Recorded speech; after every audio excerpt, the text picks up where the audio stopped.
Hello, welcome to episode 4. This, in many ways, is what started. I'll give you the whole backstory. I remembered this hack, random floor tom hack.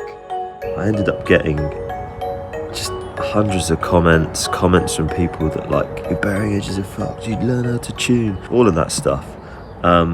This hack of putting kitchen paper on the inside of the drum, I watched an Valentine video where he spoke about doing it, and the minute that he demonstrated this, it immediately made sense. The thing that drives me crazy with floor toms, you get this really weird sort of bouncing basketball sound in your floor tom, and it makes me insane. It's just a paper towel that I hang inside there. That will fix it. Coming from a kind of acoustics and studio design side of things, that idea of having, reflection and absorption made complete sense.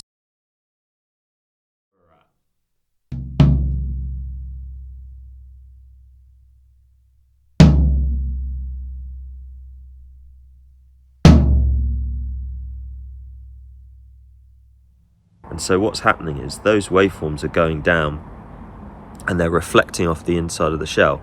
Now what happens is some of those waveforms may collide into each other. So that is where the low frequency of the hand clap is colliding in this reflective shower, and you get a high-pitched boing where the lower, longer waveforms are bumping into each other, dividing up in the pitch. And that's what we're getting inside a drum. It's just easier to demonstrate in a shower. Back to the studio. So that acoustically is what's happening. And the way to solve this is to have some absorption. In comparison with the room, this is a much smaller volume of air, so we actually don't need that much. So something like kitchen paper is a really cheap and effective way of doing this. So it's not touching the head, it's not touching the bearing edge. I'm just going to secure a little on the sides.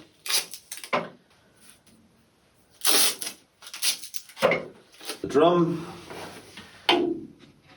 We are back in business.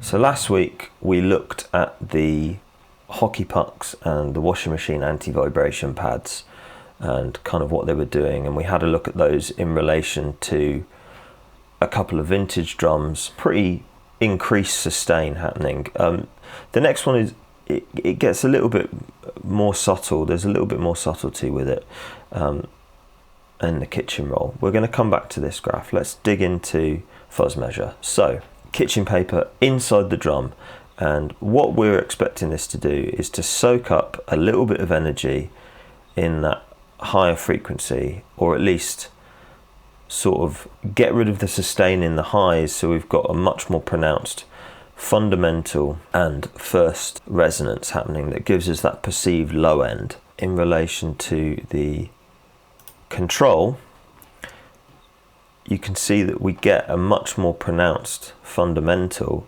but then that first resonance that's happening at double the fundamental, which was 77 hertz, and the first resonance is happening at double that, and we're getting much more attenuation happening in the sustain of the high frequency. We can see that here. We can see, so the kitchen paper on the inside is in green against the red of the control. And if we look at the frequency response of both of those, we can see that green, there's much more attenuation happening in those frequencies. Like just the control as is, we get like a huge difference between 14 dB at 136 hertz. So it's given us a much cleaner, more defined sort of fundamental and resonances. So we're getting a cleaner floor tom. So I've come to realise in all of this that this is what I actually like in drum sounds. I think the point of going down this road of doing all of these things is sort of, you can try these things and then go, oh yeah, that's kind of cool, but not actually understand really what it's doing. And to sort of see it in this way is really interesting, because you can go, oh okay, that is what I like. I like clean drum sounds. I didn't know that. I think maybe I would have thought I would have liked like more vibey kind of things, but no, evidently not. So yeah, there is that happening, and there's also a really big difference happening around the 1K mark of around like 12 dB, around 800. So like 600, 700, 800, we get a lot more attenuation happening, which is possibly where that weird upper frequency resonance is happening. So then, as I said in the other video, I was kind of thinking about it and thinking like, well, what is this absorption, or could it also be done with diffusion? So I thought I'll just give this a sort of go with what I have to hand, which was a piece of log bark. It's a bit of bark. I don't know whether this is going to be any good.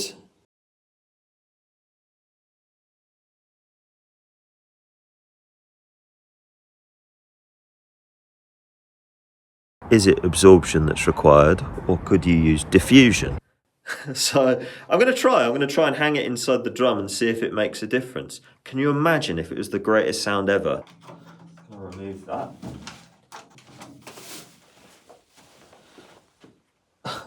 It's a bit of bark. I just saw this morning and I thought, I wonder what it would sound like if you had an uneven piece of wood. And I thought, like those BBC diffusers. And then I thought, how the hell am I going to build one of those inside a drum? And I saw, well, this bark, and I thought, well, that kind of creates an uneven surface like a BBC diffuser. Yes, I know that they are calculated, but I don't know, we're experimenting. Let's give it a go. Let's think about this. So I don't want it touching. Try and attach it. I think if you were going to use this, you'd probably want to find a better solution than, oh my God, this gaff tape is awful. Imagine if it sounds amazing though. It probably won't. It probably won't sound any different. But imagine if it did. Right, here we go.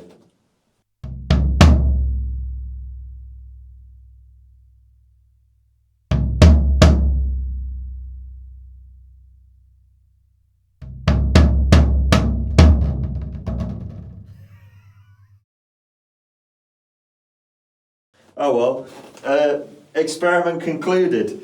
Now this is what we got with the log bark. So I'm going to just add it in. The log bark basically did nothing.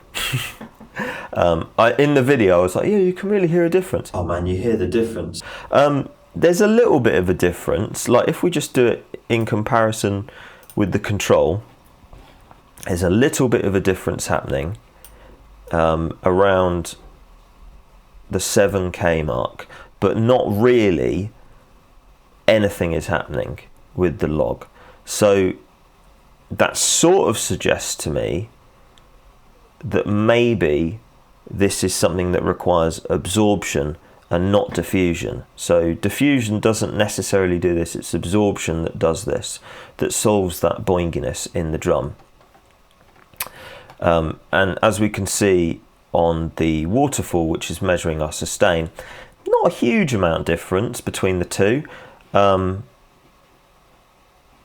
You know, there's not really anything happening. Bear in mind that as diffusion goes, this is a very unscientific diffusion. I know with stuff like a BBC diffuser that you're supposed to sort of design those with the frequency in mind. I did not do that. I just got a piece of bark. I'm just trying to create an uneven surface to sort of attenuate some of those frequencies that were sort of bouncing around inside the drum. And I would say largely it didn't really work. In fact, in some frequencies, it's sort of made it a little bit worse. So that stuff at 7K where it's actually adding high frequency, and we get these kind of horrible spikes happening at 3.7K, 2.9 and 2.2, I would say the log is not the one. We also lose 4% of sustain as well. So all around, top tip, don't put logs or don't put bark inside your drum. If that isn't a great tip, I don't know what is. Now, I was also thinking, mainly because of my love for Ludwig Vistalite, could I use something that was not kitchen paper as absorption? Would bubble wrap work? I don't know. So I tried that. There's obviously air within the bubbles, which I'm curious about. This wasn't one that anybody suggested. I just wondered, and I thought it would be interesting.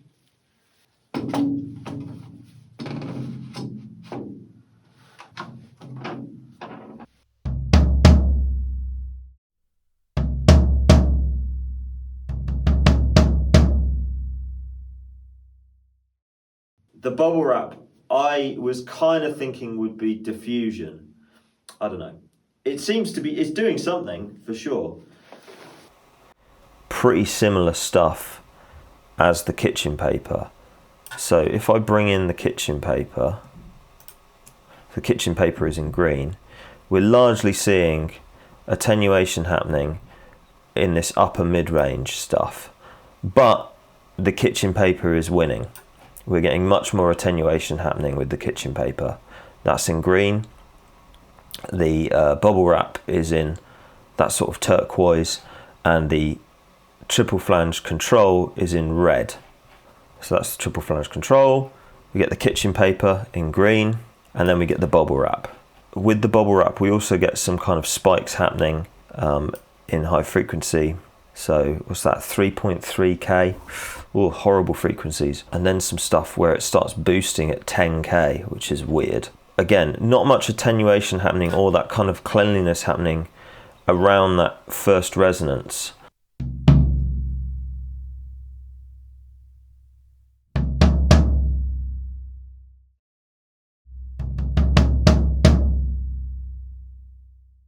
As a kind of conclusion, bubble wrap works, but it's not as efficient, which I think it just means that this requires absorption, that this, whatever this is doing, requires more absorption than the bubble wrap can provide. We're still getting an increase of sustain of 9%, going from 2,669 milliseconds down to 2,901 milliseconds. So it's still an improvement, technically speaking, but the kitchen roll is the overall winner of the improvement. A 10% increase in sustain, which we weren't even aiming for with this. We're just looking to sort of, the idea was that we're sort of looking to EQ this before actually reaching for an EQ. So we're just EQing it physically in the space. So absorption is the one.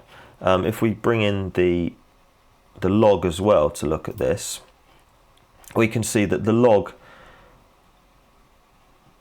as its frequency response, we get all of these spikes happening around like the 2-3K mark, which is never a good area to have kind of things sticking out. I think the overall conclusion to this is, if you're running into problems with high frequencies inside the floor tom, kitchen paper is great, bubble wrap not so great, definitely avoid diffusion.